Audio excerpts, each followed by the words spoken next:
Dead. Gruesome. Right, before we get into this, I think it's important to understand where I'm coming from, where Castlevania is concerned, what my history with the franchise is like. Because I didn't grow up on these games, surprisingly. I didn't play the NES games, I didn't play it on Super Nintendo at the time, I didn't play it on the Mega Drive, that's the Genesis.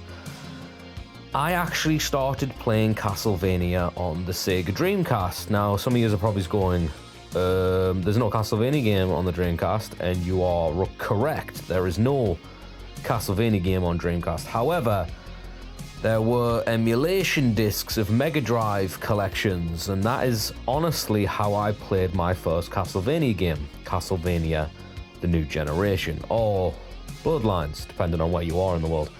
I cannot remember which version of the game I played, but that was my first taste of Castlevania. Now, I enjoyed it. I didn't religiously play it or anything. You got to understand that was a full collection of Mega Drive games, so I didn't really just hammer Castlevania. There was plenty of games that I wanted to play, and I was more interested in playing Sonic the Hedgehog back then than I was Castlevania. So fast forward to the Xbox 360, and I'd heard bits and bobs about Castlevania and how it was a really good franchise, really good games and whatnot, how Symphony of the Night was one of the greatest games of all time. Now, obviously, this game came out on the 360, it was ported to it, and that was the first Castlevania game I beat. So I beat it, and honestly, coming in late, I totally understood.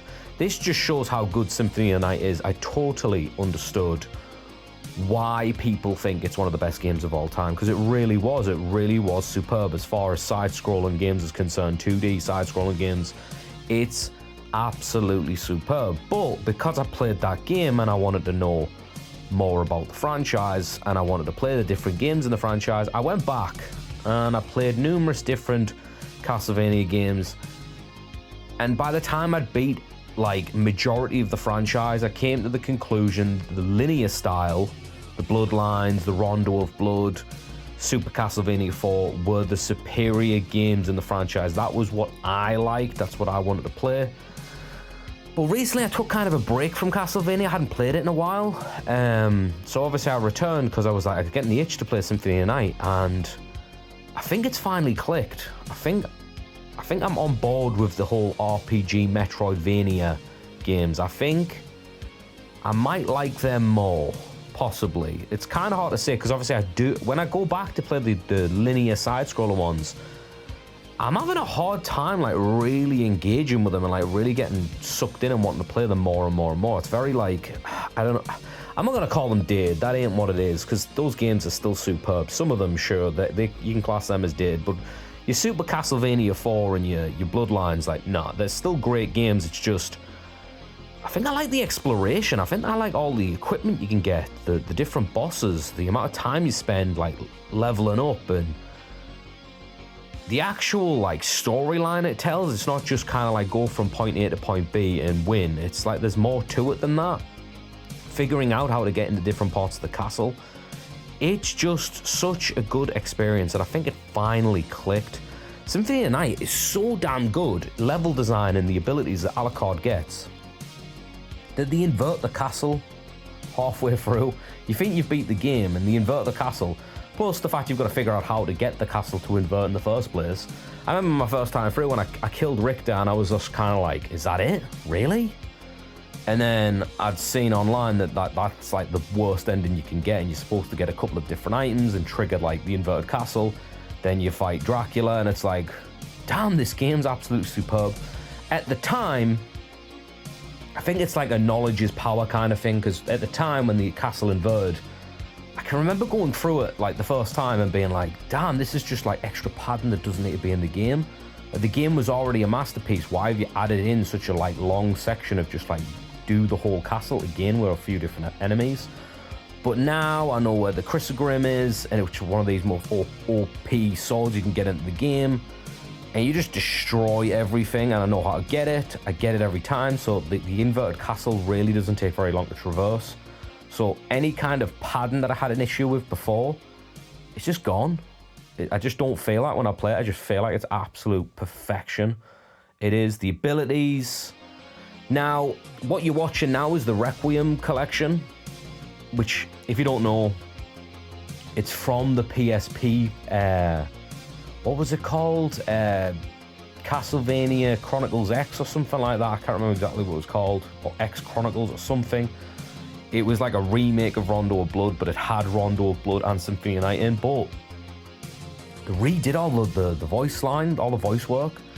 So all that, what is a man, and all the cool lines, all gone, redone, new actors, new writing, and it works, sort of. I still prefer the original version, which, thank God, that was the version that I experienced first, because I played that on the 360. That version is still available on the 360, but I'd recommend, obviously it's great that Requiem's there, because obviously you have access to this game. It's not like you have to go searching for it. Everyone's got a PlayStation, you can get hold of this.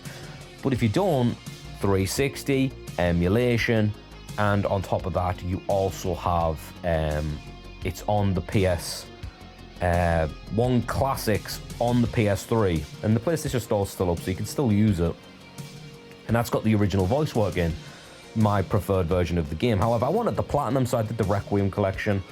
There's not major differences to it. There's a boss fight here and there, but it's the same game from what I understand. Symphony of the Night has truly stood the test of time. Not only can you go back to it and understand why people think it's one of the greatest games of all time, it's just one of the greatest games of all time. There's no denying it. It's absolutely superb. I thought it was superb back then, but I like it even more now, if I'm being honest. This has just reawakened my love for Castlevania, and I kind of want to revisit the GBA games, the DS games, and really get into those. Now, I have my issues with those games as they got further along. Really couldn't stand the art style in some of them. They went for this really generic anime look. And I get why they did it. Apparently they wanted to appeal to kids at the time, and it was just kind of like, ugh. What an ugly way to make your games look. Like, the art style in Symphony of the Night is absolutely superb. It is. It gives it plenty of character, makes it unique, and the game's just amazing. Soundtrack, the pixel art, the control, everything, level design. It's so damn good. And come on, man, it's got a boss named Shaft. Can you really not give a game like that 10 out of 10? What a masterpiece.